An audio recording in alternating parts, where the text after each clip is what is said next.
US visa immigration policy को लेके एक ऐसा अपडेट जो समय रहते आप सभी को समझना ज़रूरी है, क्योंकि हाल ही में कुछ ऐसे चेंज हुए हैं जो सभी भारतीयों के लिए भी और सारे वर्क प्रोफेशनल्स के लिए बहुत ज़रूरी है उस अपडेट को जानना कि कैसे आगे आपके लिए एक चेतावनी हो सकती है। यूएस सेनेट में and H-1B abuse act name का एक नया बिल पेश हुआ है।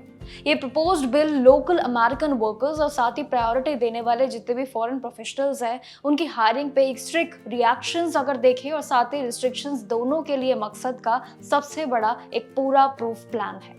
बट पहले ये नए बिल के बारे में बात करते हैं, समझते हैं इस पूरे प्रोसेस को। ये जो नया बिल आया है आखिर ये सभी इंडियन एस्पिरेंट के लिए और सभी वर्किंग प्रोफेशनल्स के लिए इतना इम्पोर्टेंट क्यों है। यूएस सेनेट में एंड H-1B अब्यूज एक्ट नाम का एक नया बिल इंट्रोड्यूस हुआ है। एक नया बिल पेश हुआ है जिसमें बिल का मेन मकसद क्या है। ऑब्जेक्टिव यही है कि अमेरिकन जॉब मार्केट में लोकल वर्कर्स को प्रायोरिटी देना और साथ ही फॉरेन प्रोफेशनल जितने भी यहाँ पे हैं उनकी हायरिंग को पूरी तरीके से रिस्ट्रिक्ट करना। लेकिन उनका ये भी कहना है एक अलग तरीके से कि H-1B प्रोग्राम का इस्तेमाल यूएस कंपनीज द्वारा एक चीप लेबर लेने के लिए किया जा रहा है, जिसे रोकना समय रहते जरूरी है। शायद इसीलिए ये नया बिल आया है। लेकिन इस बिल में यूएस वीजा रूल्स को पूरी तरीके से देखें तो ड्रास्टिकली चेंज किया है और कई सारे स्ट्रिक्ट यहाँ पे प्रपोजल के रिएक्शंस और साथ ही स्ट्रिक्ट एक्शंस भी होंगे। लेकिन सबसे पहले अगले 3 साल तक की जो नए H-1B वीजा इशू पे जो पूरी तरीके से रोक लगाने का प्रपोजल है, चलिए इस पे भी बात करते हैं। बट इतना ही चेंज नहीं है, बल्कि H-1B वीजा कोटा के लिए भी 65,000 को घटा के अब सीधा 25,000 करना और H-1B वीजा के लिए मिनिमम एनुअल कितना सैलरी रिक्रूटमेंट को $2 लाख तक यानी कि लगभग करीब 1.90 करोड़ करने की बात भी की गई है इसी बिल में।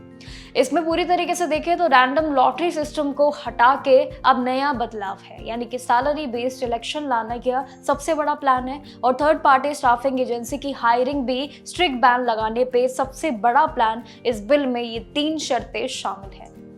इस बिल में यूएस में ये याद रखेगा कि पढ़ने वाले जितने भी इंटरनेशनल स्टूडेंट्स होंगे और उनके डिपार्टमेंट्स को भी ये सीधे इफेक्ट करेगा। ये बिल की यही खासियत कहीं ना कहीं बताती है। इसमें यूएस यूनिवर्सिटी से लेकर ग्रेजुएशन तक के बाद होने वाले जितने भी ऑप्शनल प्रैक्टिकल ट्रेनिंग है, इन शॉर्ट OPT जो कहा जाता है, ये प्रोग्राम्स को पूरी तरीके से खत्म करने का मांग भी जरूर पे जुटा हुआ है।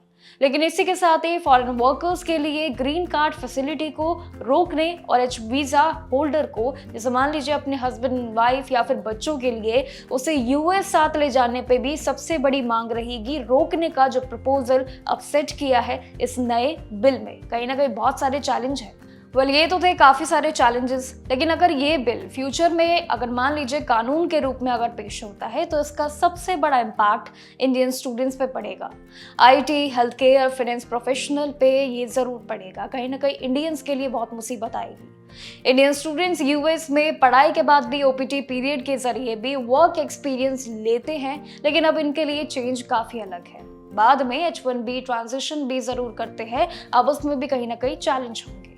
OPT खत्म होने के बाद अब यूएस में पढ़ाई के बाद करियर सेटअप करने का एक सबसे बड़ा चैलेंज अब आपके हाथ में ही होगा अगर ये बिल आ जाता है तो। वही टेक या फिर फाइनेंस जैसे मेजर जितने भी सेक्टर्स हैं, इसमें डायरेक्ट यूएस शिफ्ट होने का ऑप्शन भी लगभग करीब बंद हो सकता है अगर मान लीजिए बिल वाकई में आया। इसलिए सभी एस्पिरेंट्स और जितने भी वर्क प्रोफेशनल्स हैं उनको मेरी तरफ से यही इंपॉर्टेंट सलाह है, यही सबसे बड़ी एक मैसेज ये है कि पैनिक आपको बिल्कुल नहीं करना है, क्योंकि ऑफिशियल अपडेट पे अभी आपको नजर रखना है। लेकिन फिलहाल के लिए मेनली आपके लिए रिलीफ ये है कि यूएस सेनेट में ये पेश किया गया बिल अभी प्रपोज तो हुआ है लेकिन अभी इस पे अप्रूवल नहीं है। लेकिन कानून यही आता है कि अगर मान लीजिए ये आता है तो ये स्किल बिल्डिंग और साथ ही बैकअप स्ट्रैटेजी पे आपको फोकस करना है, बल्कि इसके बजाय आपको बाकी सभी पॉइंटर्स पे चिंता करनी है, क्योंकि कहीं ना कहीं चैलेंजेस बहुत सारे इस नए बिल में और ये पूरा इम्पैक्ट मेनली पड़ेगा इंडियन स्टूडेंट्स पे। देखना बाकी होगा कि आखिर आने वाले समय में क्या ये बिल पे अप्रूवल मिलता है। अभी के लिए शर्तें भरपूर इस बिल में है, लेकिन ये देखना बाकी होगा कि जब ये होगा तो इंडियन स्टूडेंट्स के लिए क्या वो रिलीफ मिलेगा या फिर ये बिल एज इट इज बिल्कुल सेम रहेगा। देखना बाकी होगा। बाकी जानकारियों के लिए देखते रहिएगा जागरण जोश।